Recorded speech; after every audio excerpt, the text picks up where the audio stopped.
মহারাষ্ট্রে জোর কদমে চলছে ভোটের লড়াই। ছত্রপতি শিবাজীর মাটিতে মহায়তীর হয়ে ভোটের প্রচারে বাংলার বিরোধী দলনেতা শুভেন্দু অধিকারী এবং অভিনেতা মিঠুন চক্রবর্তী। মুম্বাই থেকে মমতার জেরে ক্রমাগত ঘটে চলা অনুপ্রবেশ নিয়ে সুর চড়ালেন শুভেন্দু। অন্যদিকে বাংলায় হিংসার রাজনীতি নিয়ে তৃণমূলকে নিশানা মহাগুরু মিঠুন চক্রবর্তী।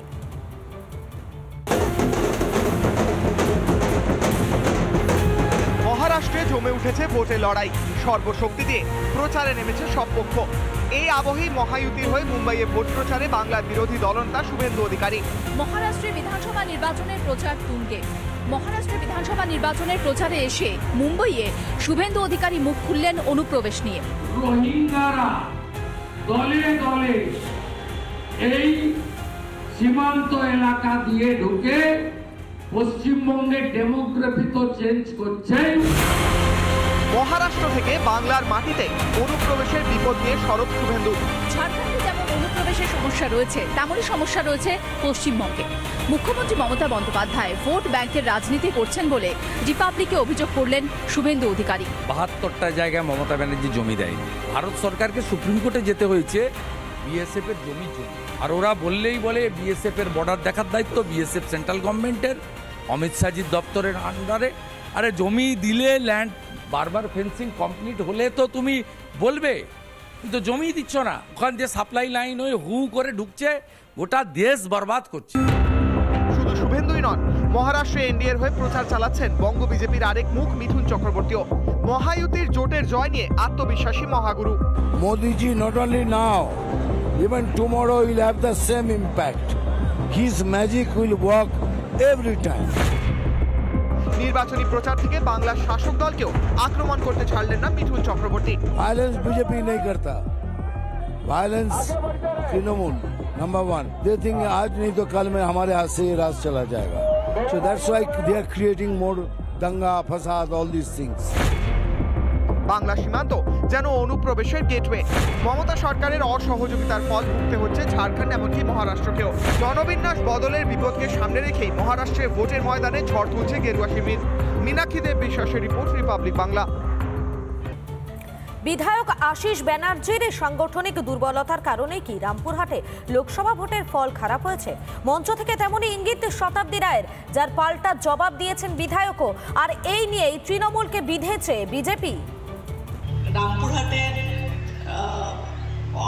আশিসের মতন সিনিয়র লোক আছেন, এত সব এনার্জেটিক নেতা আছে, তারপরেও রামপুরহাটের রেজাল্টটা খারাপ হওয়া তো খারাপ লাগে। বীরভূম থেকে টানা 4 বারের সাংসদ নির্বাচিত হয়েছেন শতাব্দী রায়, তবে গলার কাটা রামপুরহাট। এই বিধানসভা কেন্দ্রে এবারের লোকসভা ভোটে তৃণমূলকে টেক্কা দিয়েছে বিজেপি। পিছিয়ে পড়ার জ্বালা ভুলতে পারছে না তৃণমূলের তারকা সাংসদ। এদিন রামপুরহাটে বুথ সম্মেলন থেকে দলের নেতাকর্মীদের সতর্ক করলেন শতাব্দী। 26-এ যদি ভালো করতে না পারেন, প্রত্যেকে বুথকে আগের থেকে ভালো রেজাল্ট না দিতে পারেন, তাহলে কিন্তু স্ট্যাম্প পড়ে যাবে এই মানুষগুলোর অক্ষমতা। রামপুরহাটের বিধায়ক আশিস ব্যানার্জি, বিধানসভার ডেপুটি স্পিকারও তিনি। তার কেন্দ্রেই ঘাসফুলের ফল খারাপ হওয়ায় ক্ষুব্ধ সাংসদ দিলেন উন্নয়নের ফিরিস্তিও। তারাপীঠ মন্দিরে কাজ করা গেছে, রাস্তাঘাটে কাজ করা যাচ্ছে, তারপরে কেন হচ্ছে না সেটাই তো বিশ্লেষণ, সেটাই তো সেই অ্যানালিসিসটাই তো কর্মীদের করতে হবে। প্রশ্ন উঠছে, তাহলে দীর্ঘদিনের বিধায়ক আশিস ব্যানার্জির কি সাংগঠনিক ক্ষমতা ধীরে ধীরে দুর্বল হচ্ছে?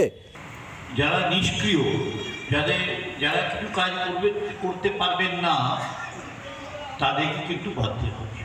যারা আসবেন না, অথচ গুরুত্বপূর্ণ পদে রয়েছে, আমি তাদের বিরুদ্ধে রিপোর্ট করব। সাংসদ আর বিধায়কের তাল ঠোকাঠুকিতে কটাক্ষ ছুড়ে দিতে দেরি করেনি গেরুয়া শিবিরও।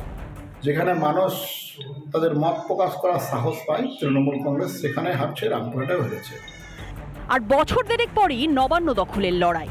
তার আগে লোকসভার ফল নিয়ে আত্মবিশ্বাস আর সন্দেহের বাতাবরণ ঘাসফুল শিবিরে। বিধানসভা ভোটের আগে মেরামত হবে কি এই ক্ষত? বীরভূম থেকে মনোরঞ্জন চট্টোপাধ্যায়, রিপাবলিক বাংলা। চলতি মাসের প্রথম সপ্তাহ থেকে নাকি রাজ্যে শুরু হওয়ার কথা সেন্ট্রাল রেফারাল ব্যবস্থা। রোগীকে যাতে ফিরতে না হয় তাই এই বিশেষ ব্যবস্থার কথা ঘোষণা করে রাজ্য। কিন্তু অবস্থা যেই তিমিরে ছিল সেই তিমিরেই রয়ে গেছে। মুর্শিদাবাদ থেকে আরজিকর এবং পরে এনআরএস থেকে ফিরতে হলো মুমূর্ষ রোগীকে। এবং পাইলট প্রজেক্টের পরে আশা করছি নভেম্বর ফার্স্ট উইক থেকে আমরা এটাকে স্কেল আপ করে পুরো রাজ্যে চালু করব। বেড অ্যাভেলেবিলিটিও এর সঙ্গেই যুক্ত আছে, দুটো জিনিসই একসঙ্গে আমরা কাজ করব এবং ফার্স্ট উইক অফ নভেম্বর থেকে পুরো রাজ্যে এটাকে স্কেল আপ করা যাবে।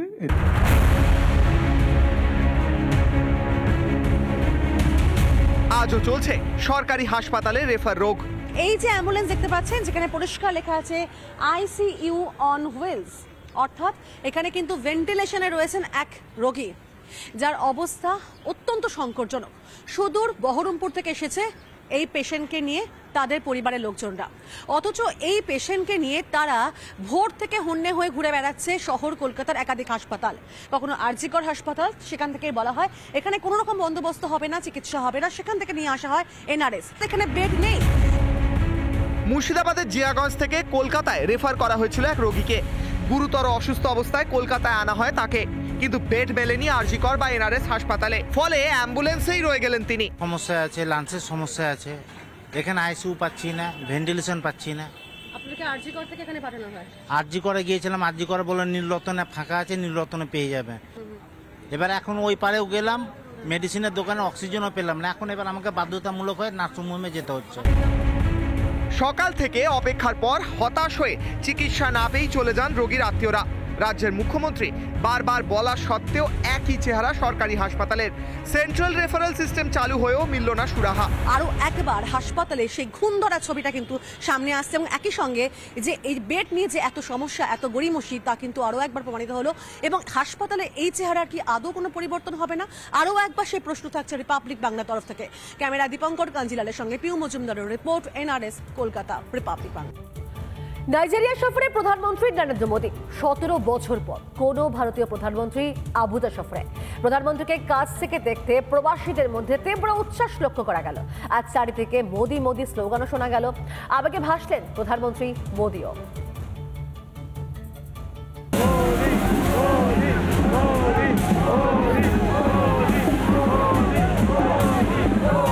নাইজেরিয়ায় নমো নমো। রাজধানী শহর আবুজা পৌঁছাতে প্রধানমন্ত্রী নরেন্দ্র মোদীকে রাজকীয় অভ্যর্থনা। প্রেসিডেন্ট বোলা আহমেদ তিনুবুর আমন্ত্রণে এই প্রথম নাইজেরিয়া সফর প্রধানমন্ত্রী মোদীর। এর আগে 1962 সালে নাইজেরিয়া সফরে যান তৎকালীন প্রধানমন্ত্রী জওহরলাল নেহরু। 2002-এ নাইজেরিয়া গিয়েছিলেন অটল বিহারী বাজপেয়ী। 2007-এ নাইজেরিয়া সফরে যান মনমোহন সিং। আর 2024 সালে নাইজেরিয়াতে প্রধানমন্ত্রী নরেন্দ্র মোদী। নাইজেরিয়া পৌঁছাতেই গার্ড অফ অনার দেওয়া হয় প্রধানমন্ত্রী মোদীকে। বিশ্বের জনপ্রিয় নেতা প্রধানমন্ত্রী মোদীকে কাছে পেয়ে প্রবল উচ্ছ্বাস প্রবাসী ভারতীয়দের মধ্যে। सबसे पहले तो मैं बोलूँ कि उन्होंने बहुत ही अच्छा काम किया है। मैं बहुत ही उम्मीद से उनको देखती हूँ कि वो भारत देश को बहुत ही आगे ले जा रहे हैं और जो भी उन्होंने अपने मैनिफेस्टो में डाला था उसको बहुत ही अच्छा कर रहे हैं। और बिहार से होने के नाते मेरी पूरी उम्मीद उनसे है कि वो बिहार को भी नंबर 1 राज्य बनाने में पूरा योगदान देंगे। मैंने भी उनसे हाथ मिलाया और इससे मिल करके वाकई बहुत प्रसन्नता हुई। जिस किस्म का वो उत्साह भरते हैं लोगों में, वो अपने आप में एक अनूठा है, उनका व्यक्तित्व अनूठा है, जबरदस्त तरीके का प्रभाव रखते हैं वो। ऐसे हम गौरवान्वित हैं कि हमारे देश के प्रधानमंत्री यहाँ पर आए हैं। একজন প্রবাসী ভারতীয়র হাতে দেখা গেল হাতে আঁকা প্রধানমন্ত্রীর ছবি। ये इसके देखते ही साइन किया अपना, तो मेरी मेहनत तो बहुत सफल हो गई। मैं बहुत खुश हूँ। आज वो आबूजा में आए, हमारे प्रधानमंत्री जी ने बोला ये बहुत अच्छा बना है और उन्होंने मेरे हाथ से पेन लेकर उस पर साइन किया अपना और वो बहुत खुश हुए। প্রধানমন্ত্রী আসছেন অথচ খুদেরা থাকবে না তা কি হয়? প্রধানমন্ত্রী মোদীর সঙ্গে আলাপ করতে যেন খুদেদের মেলা। খুদে অতিথিদেরও নিরাশ করেননি মোদী। তাদের সঙ্গে হাসি মুখে হাত মেলাতে দেখা গেল নরেন্দ্র মোদীকে।